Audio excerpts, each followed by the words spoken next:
Yeah. So the other case that kind of got us in a pretty spirited discussion comes out of Judge West's court, and I believe it stems from a capital murder case. And I don't know all the details, or I actually know very few of the details of this specific capital murder case. But what got us kind of talking about it was a lawyer suggested, one of the defense attorneys suggested that Judge West issue a gag order regarding the case.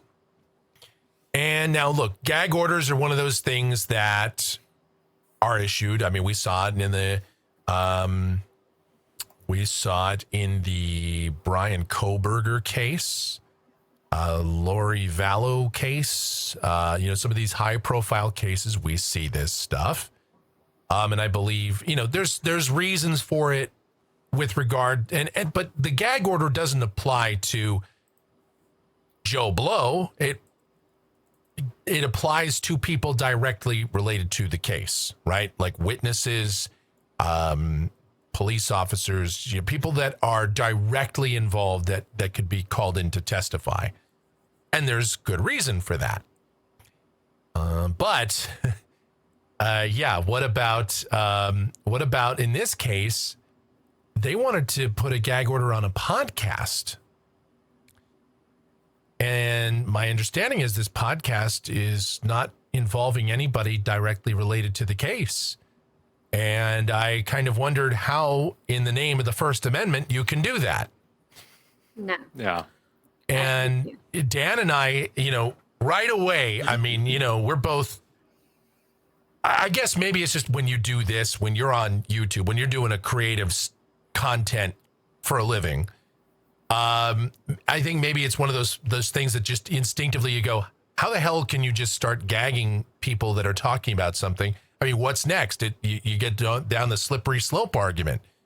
Yeah. And I think that's where I was at with this. I was like, well, you can't. And Judge West's reaction was not, and I like Judge West.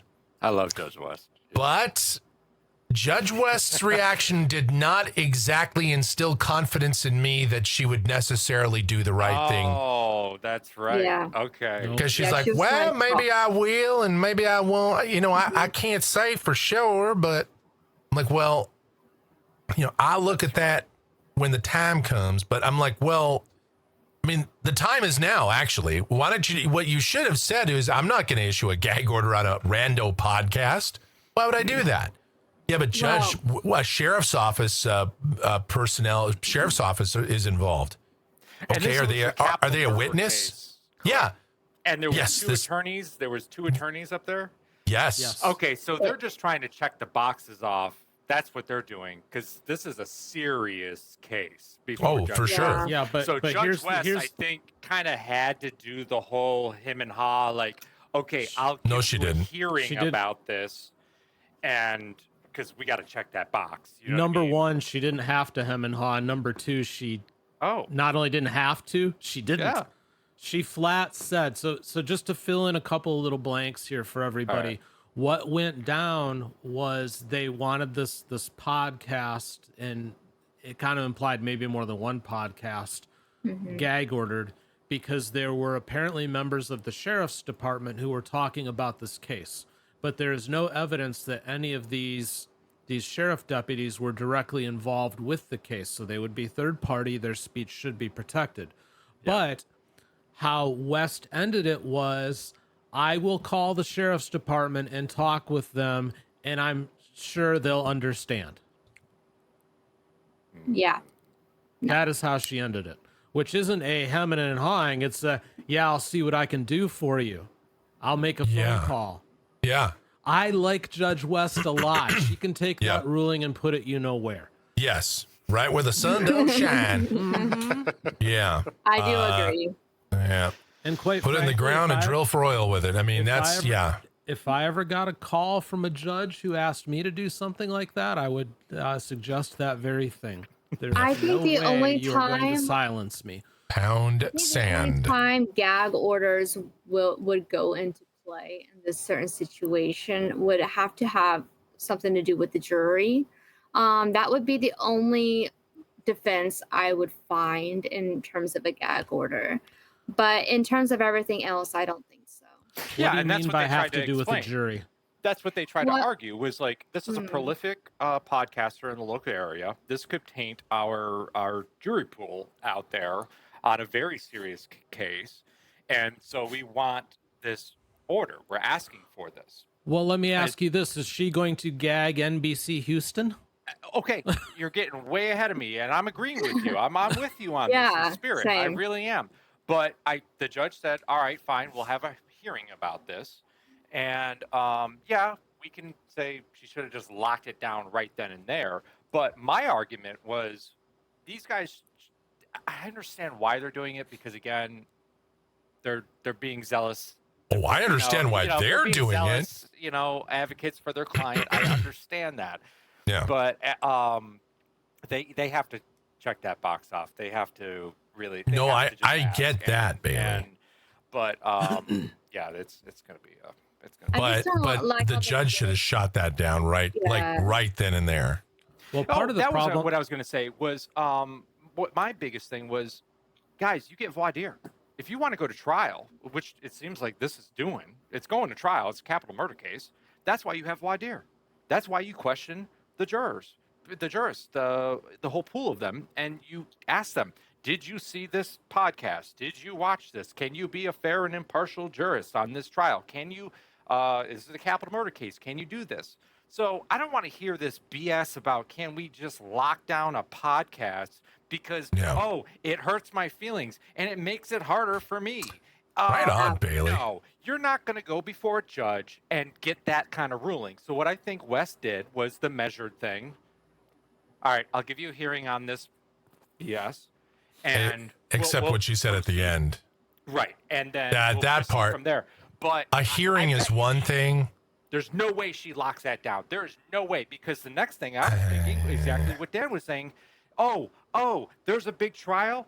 I don't want MSNBC to be reporting on this. I don't want CNN to be reporting on this. I don't want Fox News to be reporting on this. Good luck with that. No. See, we are transparent in our courts. Now, we have certain exceptions with minors and certain delicate cases where we don't film them. But yeah. And if you can't find an impartial jury, I guess they can just move the case or something. There's big time cases that happen all the time across this country. Exactly. And they find impartial jurists, whether it be So it happens all the time. I was playing kind of like the opposite. I understand what the defense is trying to do, but I don't think, like Bailey said, voir dire and just, they'll find people. But I think they, checking in the box. Like part of the problem, too, is quite frankly, podcasting or being on YouTube, the things that Michael and I do and have done for some time now, it's not viewed by especially the established people like judges and stuff. It's often not viewed as like real media. Right. To be honest with you, it's more real and more relevant than what the established media, what the mainstream media is presenting. And I'll argue that all day long because that's where everybody is running. Where do you get your news now? You're getting legacy media is going down. You're getting it from X. You're getting it from Blue Sky, wherever it is that you go. Right. You're getting it from those places. Nobody's sitting down to watch the nightly news anymore. Yeah. So that's instantly part of my frustration is that this medium is looked down on so many people by being like a second class thing. But the truth of it is it's a first class thing now. Because it's dominating. And if you don't believe me, just look at the power that it had the last election cycle and how many people it brought to the forefront. And I'm not just talking about our president. I'm talking about all of these people, even in local areas. They were all going on podcasts and everything else because that's what. And previous elections too, not just. I mean, it's and the other thing is, Dan, is you look at how many people. I mean, look at just YouTube viewership across the board.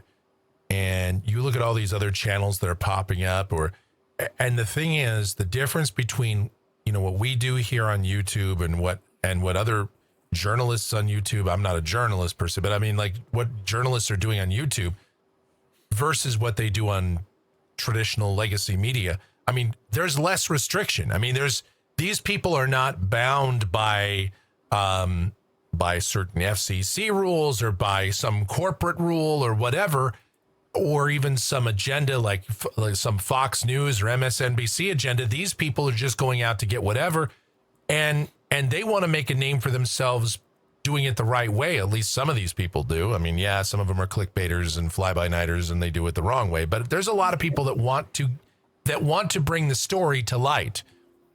And that's where you're going to find it is more likely now is on social media. Yes, you have to dodge a lot of bullets, a lot of landmines on social media for sure.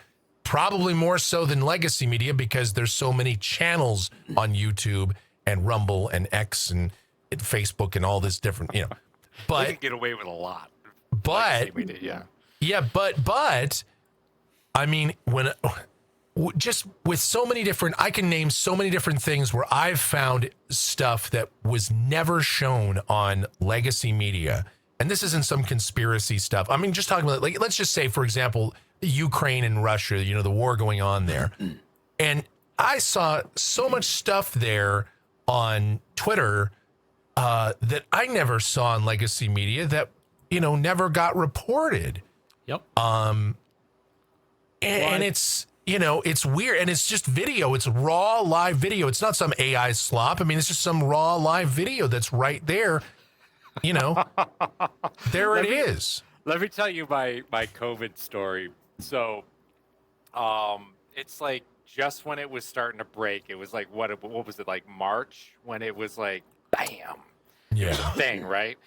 And I remember Michelle had her gallbladder out at that exact time. Lucky for her that she went in.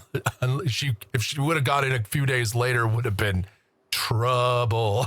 And I won't lie, I was on my phone like this on the toilet, and I was like reading the news, the legacy news, right? And I'm like, and I'm like, well, I have to run to Target anyway. Like, I should probably. Oh, I'm running out of toilet paper. I should probably go to, you know, like I just generally needed toilet paper, and so I go to Target, and because I'm not on social media, remember, I'm completely in the dark. I'm relying on legacy media and all that stuff for information. And I remember getting to Target, and it's kind of in a nice neighborhood, and I remember walking in, and it was like 8 p.m. I got there kind of late, and like I could just feel like, what is going on? Like, why do I feel tension all around me? And then I'm like making my way to the toilet paper aisle, and it's empty. And I'm like, what is going? Like, I know there's a like, what is happening? And that's when I realized, I'm like, okay, Billy, you need to be plugged in a little bit more than, you know what I mean? It comes in handy. You get a little bit more information, you know? But then I would have been one of those jerk offs that were running in and like panic buying TP, you know? So I made I'll still never get that. The quicker picker upper works in other ways. It functions. So thank you for all the lovely visuals, Bill. Appreciate that. Oh, really taking this podcast into the crapper. All right. I don't know. Maybe Downey will be a sponsor. Yeah, I'll look into that. I've been making calls. I mean, Bailey, I'll tell you what, if that's not an endorsement, I don't know what is. Hey. Holy cow. Unsponsored. Downey, from the counter to your ass. Clean my pee. I just think of that Family Guy. Now all I can think of is Peter Griffin. Bailey, So leave it to you to derail everything. Here is why they don't like podcasts.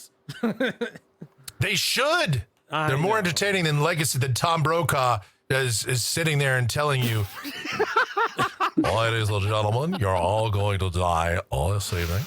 Tom Brokaw. Now all I can think of is the roving gang of Tom.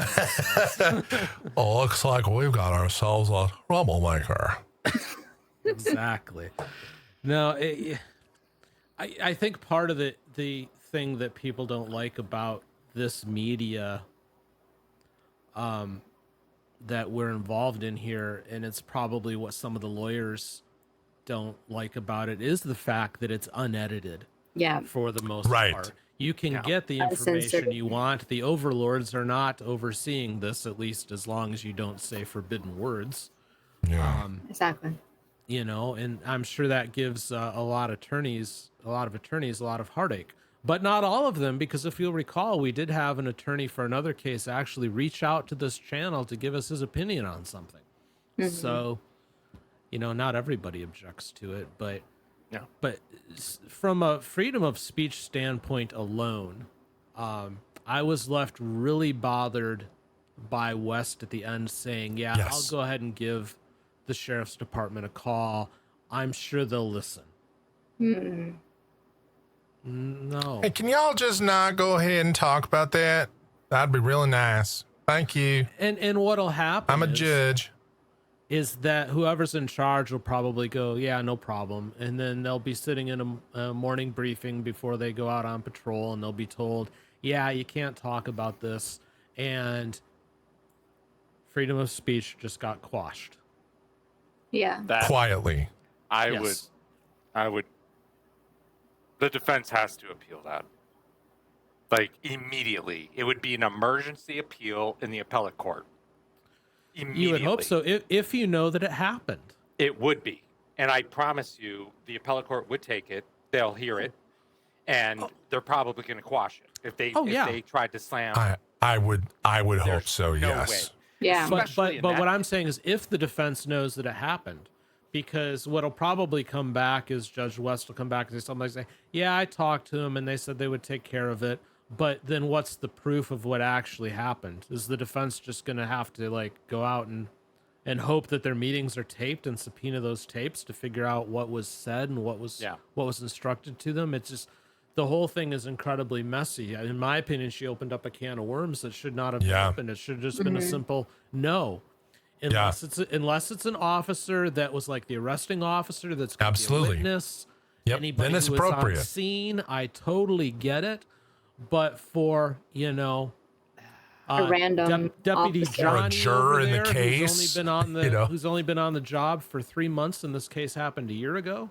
Yeah. Well, Deputy Johnny should be able to say whatever he wants. Sure. Because he's and not anybody in the involved. community should be able to say what they want. Yep. Yeah. That's just it. I mean, if we covered that thing here and she called me up with a gag order, I would tell her to pound sand. Absolutely. There's just not a chance. I mean, very politely. Yes. Could you please go pound sand? Go pound sand. Thank She, you. she was really being too nice there and trying to be the middle ground judge that she is, but no. There's just certain things that you can't be you the middle can't. ground on. No, No. you That's why we can't. have the document. Right. I mean, if you give an inch, they'll take a yard. I mean, that's the problem. That's true. No, I think you guys are seeing this like as if she kind of gave them, like as if she took a position on this just by giving the ruling that she did, which was offer hearing. That's all she did, guys. She did take a position, Bailey, when she said at the end, I'll go ahead and give them a call. That's taking a position. That's a position. Okay. Having a hearing is not necessarily a position, even though I don't necessarily even agree with that. But at least I could understand a hearing-ish, even though I wouldn't do that. And I think that even that's too much. But that's at least within the parameters of the legal system. Saying I'm going to pick up the phone and call the sheriff's department and talk to them about it is, to me, that's actually outside of the scope of her position as a judge to do that. Do that all the That time. is taking a position. Yeah. Do that all the time. They do pick up the phone and call the sheriff's office. Because they do, yeah. Because there's And no tell way them to shut up. Yeah. I mean, unless you're saying she's going to pick up the phone and go, "Oh no, y'all can talk about that all you want." Like, I don't think that's going to happen. That's not what she's going to say. No. She's going to say, "I've got this thing and I don't want to deal with it. Could you do me a favor and tell your officers to hush up?" She was just really trying to. I know it sounds nefarious. I absolutely understand where you guys are coming from, because now I remember that moment. I think she was genuinely just trying to.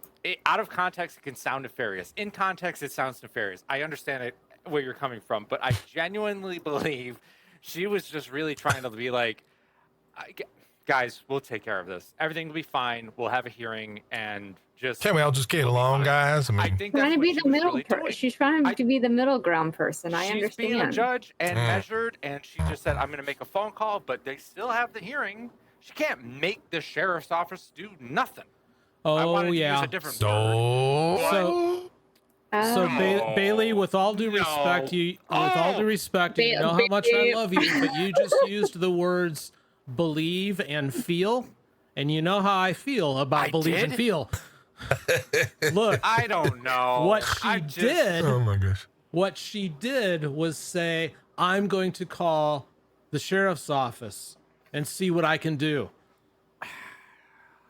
Well, that's not a belief. You can believe all day long about what you feel her intentions were. However, I know what she said. Right. Yeah. And what she said was, I'm going to quash this. Yeah. Okay. Yeah, that's in other words, she's gonna quash she's gonna quash the gag. The podcast. No, she's gonna shut up the sheriff's office. Yeah, she's gonna stop people from and then because she's like, well, I don't know the constitution. At first, it was I don't know the constitutionality of it. I'd have to look into it, and then it was, well, maybe we can have a hearing, and then at the end is okay. I'll talk to them. Which goodness, it's a very back door. You know what? Do us a favor. Get these guys to just shut up about this so we can get through the trial. Right. And this is Beaumont, Texas. This is it's not, I mean, it's not a huge area. It's a mid-size, town in Southeast Texas. And it's one of those things, and I'm sure the sheriff's, again, like I said, I'm sure she's not picking up the phone and go, oh, no, y'all can just go ahead and talk about that all you want. It's not like we got a capital murder trial going on here, nothing. I guarantee you she didn't say that. So again, Bailey's like, out of context, it sounds nefarious, and in context, it's nefarious. That's because it's nefarious. I did say that, yes. That's what it is. Okay, all right. I mean, this is where you need, Sheriff, Buford T. Justice. What we're dealing with here is a complete lack of respect for the law. And like they said, if it was the arresting officer or something of that manner, then totally agree. Well, that's a witness. That's okay. That's fine. Just like, telling a juror not to talk about the case and all. That's of course we understand that's within the confines. I mean, we can't have a problem with that. But they didn't specify that was the case. So nope, they didn't. That's where, to me, and that's where it opens up. And because what happens is, and the reason I get worried about stuff like that, and the reason Dan gets worried about that stuff like that is, what's next? They're going to call us up and say, hey, I mean, I have heard, and I don't know if this is the truth or not, but I have heard believe it or not, there actually are other channels that put up LawTube stuff, which, I mean, I don't know why anybody would watch those other channels. I don't know why you would, but I've heard rumors that those channels have actually been asked to take certain things down.